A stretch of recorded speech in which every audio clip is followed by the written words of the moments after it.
সর্বনিম্ন খরচের ক্ষেত্রে দেখা যাবে যে এখানে ভেরিয়েবল আছে এ, বাকি সবগুলো কনস্ট্যান্ট।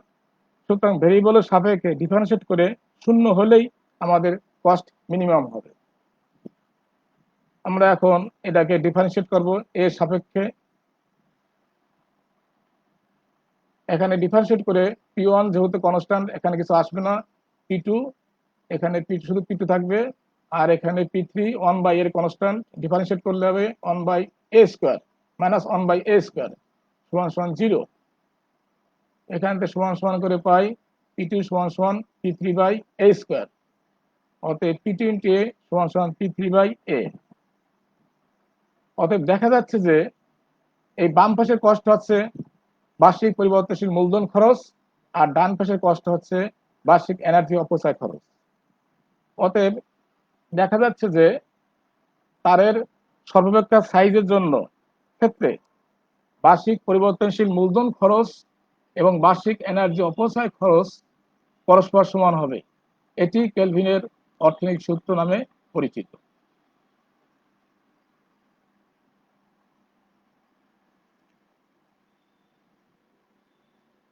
পরিবাহী সাইজ নির্ণয়ে কেলভিন সূত্রের প্রয়োগের সীমাবদ্ধতা।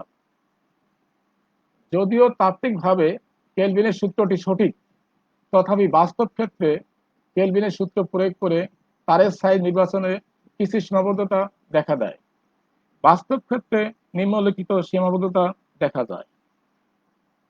1 নম্বর, অ্যাকচুয়াল লোড কার্ভ ছাড়া লাইনের এনার্জি লস হিসাব করা সহজ নয়। 2 নম্বর, কেলভিনের সূত্রটিতে safe current density, mechanical strength, corona loss ইত্যাদি বিবেচনা করা হয় নাই।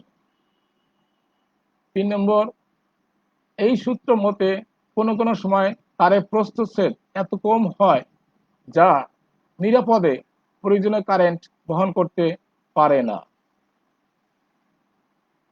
4, স্থান ও সময় পরিবর্তনে সুদ ও অপচয় এবং প্রতি একক বিদ্যুৎ শক্তির দাম পরিবর্তিত হয় তারের সাইজও ভিন্ন হবে। প্রিয় শিক্ষার্থীবৃন্দ, এই 4টা পয়েন্ট দেখা যাচ্ছে সীমাবদ্ধতা। এখন আমরা দেখব কেলভিন লয়ের সাহায্যে সমস্যাবলী সমাধানের নিয়মাবলী। কেলভিনস ইকোনমিক ল অনুযায়ী আমরা জানি বার্ষিক পরিবর্তনশীল মূলধন খরচ সমান সমান বার্ষিক এনার্জি অপচয় খরচ। বার্ষিক পরিবর্তনশীল মূলধন খরচ বের করা পদ্ধতি। মূলধন খরচের দুইটি অংশ থাকে, যথা কনস্ট্যান্ট কস্ট বা স্থির অংশ বা স্থির খরচ, যা পরিবাহীর প্রস্থচ্ছেদের উপর নির্ভরশীল নয়। অর্থাৎ মূলধন খরচের যে অংশের সাথে পরিবাহীর প্রস্থচ্ছেদ এ থাকে না, সেই অংশই হলো কনস্ট্যান্ট কস্ট।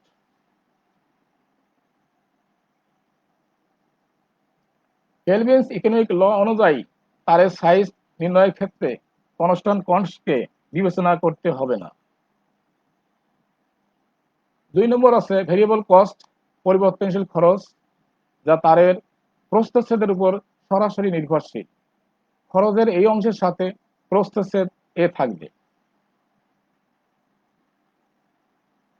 অতএব বার্ষিক পরিবর্তনশীল মূলধন খরচ হবে মূলধন খরচের পরিবর্তনশীল অংশ গুণ বার্ষিক সুদ ও অপচয়। প্রিয় শিক্ষার্থীবৃন্দ, এখানে প্রথম থাকবে মূলধন খরচ। মূলধন খরচের দুটো অংশ থাকবে, একটা ফিক্সড কস্ট, একটা ভেরিয়েবল কস্ট। আমরা ভেরিয়েবল কস্টটা বিবেচনা করব। ভেরিয়েবল কস্টের সাথে বার্ষিক সুদ অপচয় গুণ করে বার্ষিক পরিবর্তনশীল মূলধন খরচ পাওয়া যাবে। এখন দেখো বার্ষিক এনার্জি অপচয় খরচ কিভাবে নির্ণয় করে। বার্ষিক এনার্জি খরচ অপচয় খরচ সমান সমান 2I²RT/1000 ইন্টু প্রতি ইউনিটের দাম। 2 তার সিস্টেম হলো 2, এখানে আই ফুল লোড কারেন্ট, এখানে 2I²RT হচ্ছে ওয়াট আওয়ার। ওয়াট আওয়ারকে কিলোওয়াট আওয়ার করার জন্য 1000 দিয়ে ভাগ করা হয়েছে। এটা ইউনিট, ইউনিটকে প্রতি ইউনিট দাম দ্বারা গুণ করলে মোট খরচ পাওয়া যাবে। যদি 3 তার সিস্টেম হয় তাহলে 3I²RT/1000 হবে। আই হচ্ছে full load current, full load line current. যদি সারা বছরের প্রবাহিত কারেন্ট ফুল লোড কারেন্টের কোনো ভগ্নাংশ বা শতকরা অংশ থাকে, তাহলে সূত্রটিতে ফুল লোড কারেন্টের আয়ের পরিবর্তে সেই ভগ্নাংশ বা শতকরা অংশের মান বসিয়ে বর্গ করতে হবে। সময়ের ক্ষেত্রে কোনো ভগ্নাংশ বা শতকরা উল্লেখ না থাকলে টি সমান সমান ৮৭৬০ ঘন্টা বসাইতে হবে। আর কোনো পরিবর্তন বা ভগ্নাংশ থাকলে সেই অনুযায়ী সময় টি এর মান বসাইতে হবে। আর সমান সমান রেজিস্ট্যান্স অফ কন্ডাক্টর, প্রতিতারের রোধ। যদি রো থাকে তাহলে আর সমান সমান রো এল বাই এ। আপেক্ষিক রোধ রো এর মান না দেওয়া থাকলে প্রদত্ত কোনো তারের রোধের সাথে তুলনা করে পরিবাহী তারের রোধ আর বের করতে হবে। এখানে বিশেষভাবে লক্ষ্য রাখতে হবে যে বার্ষিক পরিবর্তনশীল মূলধন খরচের ক্ষেত্রে যতটুকু তারের দৈর্ঘ্য বিবেচনা করা হয়েছে, পরিবাহী তারের রোধ আর এর মানের ক্ষেত্রে ঠিক সেই পরিমাণ দৈর্ঘ্য অবশ্যই বিবেচনা করতে হবে। বার্ষিক পরিবর্তনশীল মূলধন খরচের ক্ষেত্রে তারের প্রস্থচ্ছেদ এ এর একক এবং রোধ আর এর ক্ষেত্রে প্রস্থচ্ছেদ এর একক একই বা সেম হইতে হবে। ভিন্ন এককে থাকলে তা পরিবর্তন করে একই এককে আনতে হবে। প্রিয় শিক্ষার্থীবৃন্দ, উপরোক্ত বর্ণনা এবং নিয়ম মোতাবেক খরচ দুটি বের করার পর কেলভিনস ইকোনমিক ল অনুযায়ী খরচ দুটির মান পরস্পর সমান দেখিয়ে সমীকরণটি সমাধান করে অতি সহজেই অজানা রাশির মান বের করা যায়। কেলভিনস ইকোনমিক ল অনুযায়ী সর্বদাই আমরা পাই বার্ষিক পরিবর্তনশীল মূলধন খরচ সমান সমান বার্ষিক এনার্জি অপচয় খরচ।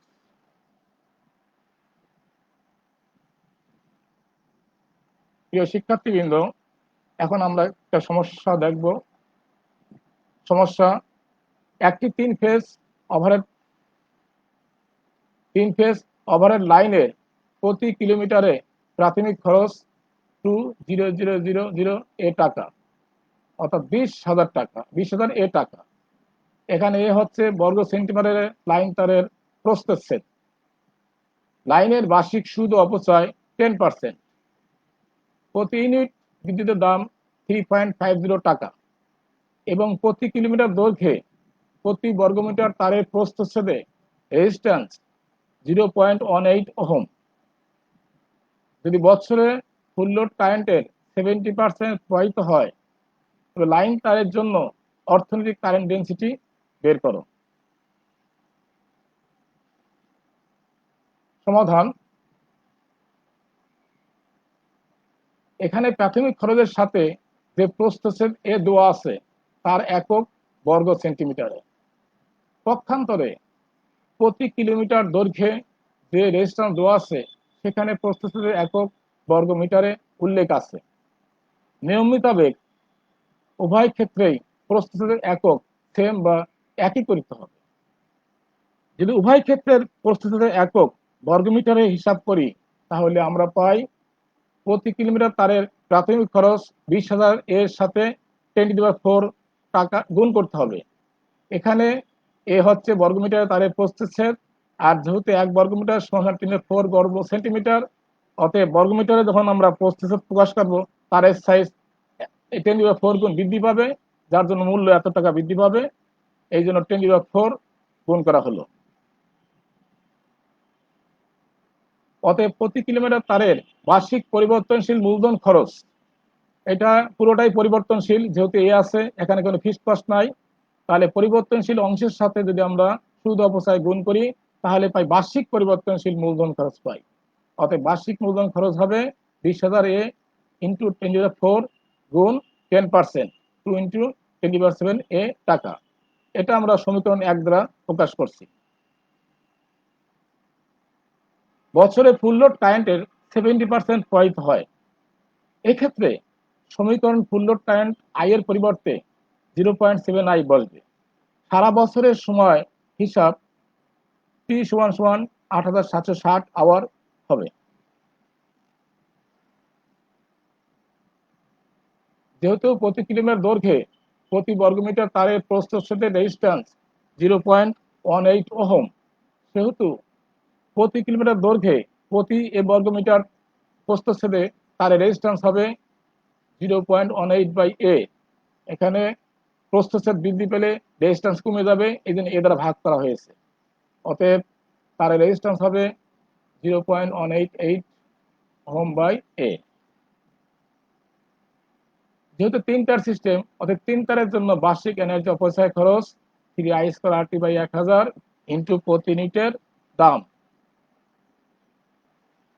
সমীকরণে রাশিগুলি মান বসিয়ে পাই 3 তারের জন্য বার্ষিক এনার্জি অপচয় খরচ 3, আই এর মান বসানোর পরে আই, রেজিস্ট্যান্স, টাইম এবং প্রতিটির দাম বসানোর পরে গুণ ভাগ করার পরে আমরা পাই 8.112636 I² টাকা। এটা আমরা 2 নম্বর সমীকরণ দ্বারা প্রকাশ করছি। কেলভিনস ইকোনমিক ল অনুযায়ী 1 নম্বর সমীকরণ সমান সমান 2 নম্বর সমীকরণ। অতএব 1 নম্বর সমীকরণ বাম পাশে আর 2 নম্বর ডান পাশে বসানোর পরে এখান থেকে আমরা সমাধান করে পাই I/a সমান সমান 1570.127 অ্যাম্পিয়ার পার মিটার স্কোয়ার। এটাকে যদি আমরা সেন্টিমিটার স্কোয়ার প্রকাশ করি 10⁴ দিয়ে ভাগ করতে হবে। 1 মিটার স্কোয়ার সমান সমান 10⁴ সেন্টিমিটার স্কোয়ার। অতএব উক্ত লাইন তারের জন্য সর্বোচ্চ কারেন্ট ডেন্সিটি হবে 0.157 অ্যাম্পিয়ার পার সেন্টিমিটার স্কোয়ার। প্রিয় শিক্ষার্থীবৃন্দ, এখানে আমরা যে প্রবলেমগুলো দেখলাম এটা আমরা আবার ব্যাখ্যা করছি।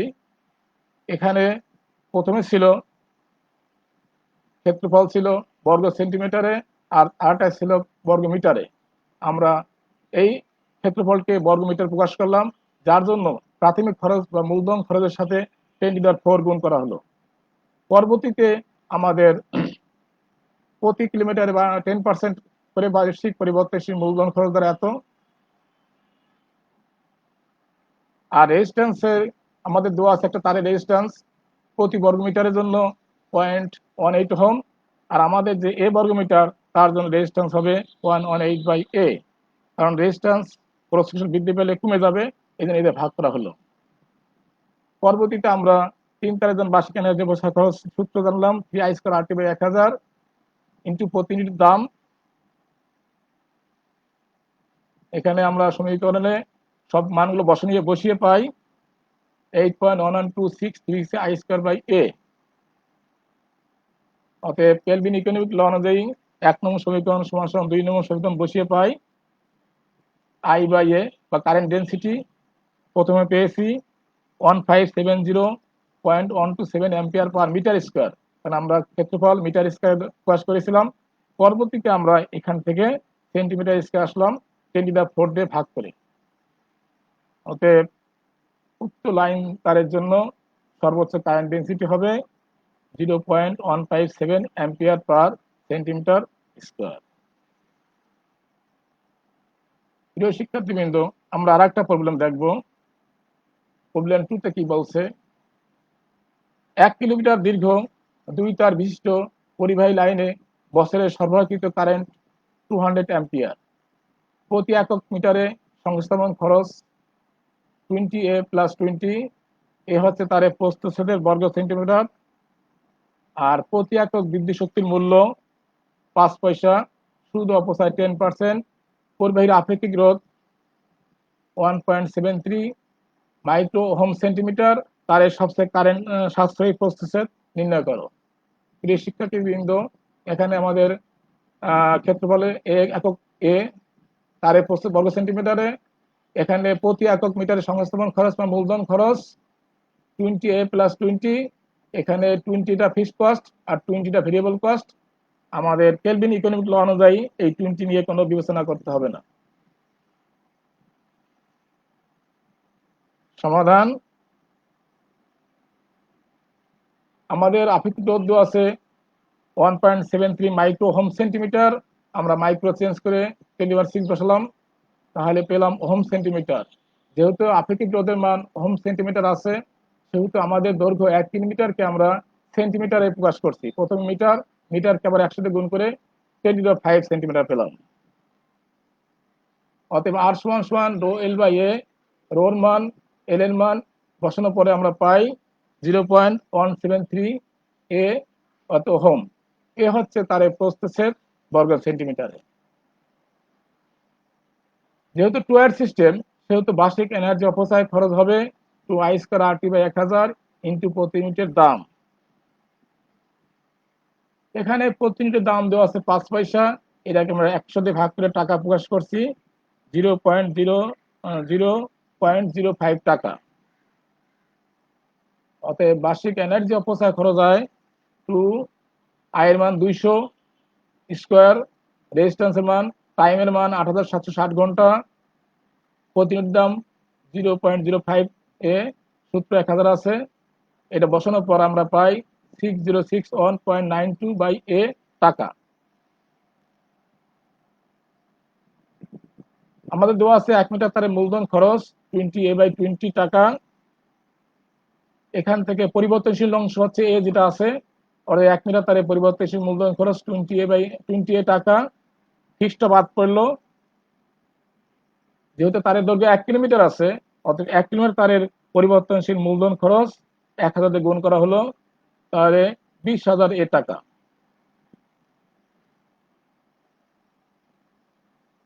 বার্ষিক সুদ অবস্থা 10%, অতএব 1 কিলোমিটার তারের বার্ষিক পরিবর্তনশীল মূলধন খরচ 20,000 ইন্টু 10% গুণ করলে 2000 টাকা আসে। কেলভিনস ইকোনমিক ল অনুযায়ী আমরা পাই বার্ষিক পরিবর্তনশীল মূলধন খরচ সমান সমান বার্ষিক এনার্জি অপচয় খরচ। অতএব মূলধন খরচ, পরিবর্তনশীল মূলধন খরচ বাম পাশে বসানো হলো, আর এই এনার্জি অপচয় খরচ ডান পাশে বসিয়ে আমরা পাই A² সমান সমান এত, এ সমান সমান রুট করে পাই 1.74 সেন্টিমিটার স্কোয়ার। অতএব লাইন পরিবাহী তারের সবচেয়ে সাশ্রয়ী সাইজ হচ্ছে 1.74 সেন্টিমিটার স্কোয়ার।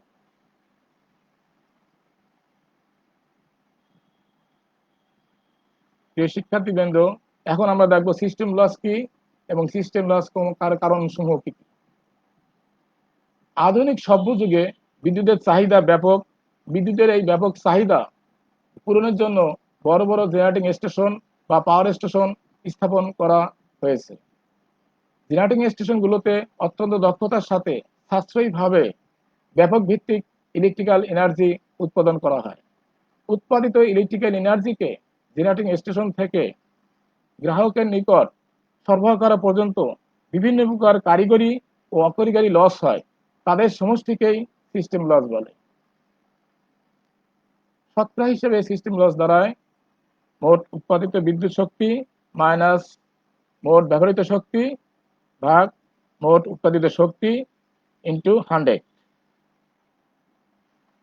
এখন সিস্টেম লসের কারণকে আমরা দুই ভাগে ভাগ করি, একটা কারিগরি লস, একটা অকারিগরি লস। এখন আমরা দেখব কারিগরি লস সমূহ কি কি। 1 নম্বর আসে ট্রান্সমিশন লস। 3I² তারের মধ্যে কারেন্ট ট্রান্সমিট করার ফলে তারের রেজিস্ট্যান্স এবং কারেন্টের কারণে যে পাওয়ার লস হয়, এটা ট্রান্সমিশন লস। যেহেতু 3 ফেজ সিস্টেম ম্যাক্সিমাম ক্ষেত্রে, অর্থাৎ পাওয়ার লস হচ্ছে 3I²। এখন আই লাইন কারেন্ট, আর হচ্ছে রেজিস্ট্যান্স পার কন্ডাক্টর। 2 নম্বর মেশিনারি লস। বিদ্যুৎ পরিবহন ও বিতরণের কাজে ব্যবহৃত ট্রান্সফরমার, সুইচ গিয়ার প্রভৃতি নিজস্ব রেজিস্ট্যান্স জনিত অপচয়কে মেশিনারি লস বা যন্ত্রপাতির নিজস্ব অপচয় হিসেবে বিবেচনা করা হয়। 3 number internal loss of power station and substation. বিদ্যুৎ কেন্দ্রের feed water pump, battery charge, নিরাপত্তার কাজে লাইটিং এবং অন্যান্য আনুষঙ্গিক যন্ত্রপাতি পরিচালনার জন্য যে বিদ্যুৎ ব্যবহৃত হয় তা ইন্টারনাল লস হিসেবে বিবেচনা করা হয়। অকারিগরি লস সমূহ। 1 নম্বর আসতেছে কনজামশন লস। মিটার খারাপ, মিটার ট্যাম্পারিং, মিটার বাইপাস এবং মিটারবিহীন সংযোগের কারণে মিটার রিডিং থেকে গ্রাহকের প্রকৃত খরচ জানা যায় না। প্রকৃত খরচ এবং মিটার রিডিং এর পার্থক্যকেই কনজামশন লস হিসেবে বিবেচনা করা হয়। 2 নম্বর বিলিং লস। প্রকৃত মিটার রিডিং এর কম কে বিল করাকে বিলিং লস হিসাবে বিবেচনা করা হয়। 3 নম্বর কালেকশন লস, বিদ্যুৎ বিলের বকেয়া অনাদায়, ক্ষমতাবানদের চাপে বা অথবা অসৎ উপায়ে বিল মৌকুব করে দেওয়ার কারণে যে লস হয় তাকে কালেকশন লস বলে। প্রিয় শিক্ষার্থীবৃন্দ, এখন আমরা দেখব কিভাবে সিস্টেম লস কমানো যায়। How the system loss can be minimized. নিম্নোক্ত উপায়ে কারিগরি লস সমূহ কমানো যায়। অর্থাৎ কারিগরি লস সমূহ কমানোর জন্য আমাদের নিম্নোক্ত ব্যবস্থা গ্রহণ করতে হবে। 1 নম্বর হচ্ছে ডিস্ট্রিবিউশন লাইন আধুনিকরণ করা। 2 নম্বর ট্রান্সমিশন ভোল্টেজ উচ্চমানের করা। 3 পুরাতন ট্রান্সফরমার সুইচ গিয়ার পরিবর্তন করা। 4 লোড সেন্টারের কাছাকাছি পাওয়ার স্টেশন স্থাপন করা। 5 ছোট ছোট প্ল্যান্টের মাধ্যমে স্থানীয় চাহিদা পূরণ করা। নিম্নোক্ত উপায়ে অকারিগরি লস কমানো যায়। 1 নম্বর বিদ্যুতের সংযোগ অবৈধ সংযোগ বিচ্ছিন্ন করা। 2 সকল গ্রাহকের মিটার সংযোগ নিশ্চিত করা। 3 মিটার ট্যাম্পারিং কঠোরভাবে নিয়ন্ত্রণ করা। 4 মিটার রিডিং ব্যবস্থা এবং বিলিং ব্যবস্থা সমন্বয় ও আধুনিকীকরণ করা। 5 প্রিপেইড মিটার ব্যবস্থা চালু করা।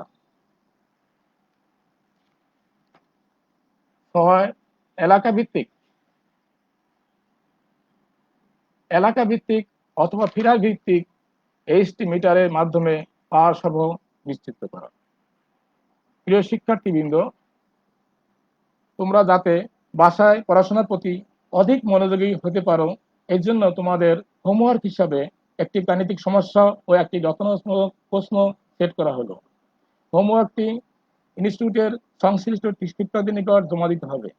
সংশ্লিষ্ট শিক্ষক মহোদয় নিয়ম মোতাবেক তোমাদের হোমওয়ার্কটি মূল্যবান করবেন।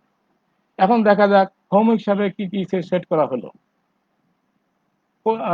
প্রবলেম, একটি ওভারহেড লাইনের প্রাথমিক খরচ এত টাকা, এ বর্গ সেন্টিমিটার লাইন তারে প্রসেসের লাইনে বার্ষিক সুদ অবস্থায় 10%, প্রতি আগে বিদ্যুৎ খরচ এত টাকা, প্রতি কিলোমিটার দৈর্ঘ্যে প্রতি বর্গ সেন্টিমিটার তারের প্রস্তুতের রেজিস্ট্যান্স এত।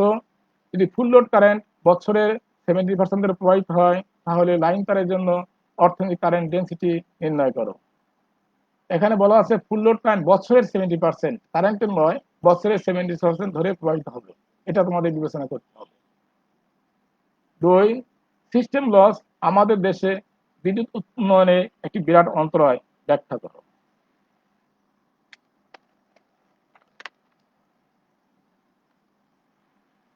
প্রিয় শিক্ষার্থীবৃন্দ, আগামী লাইভ ক্লাসে চ্যাপ্টার 2 থেকে বাকি টপিকগুলো বিস্তারিতভাবে আলোচনা ও ব্যাখ্যা করা হবে। এখন দেখা যাক আগামী লাইভ ক্লাসে পাঠদানে কি কি টপিকস থাকবে।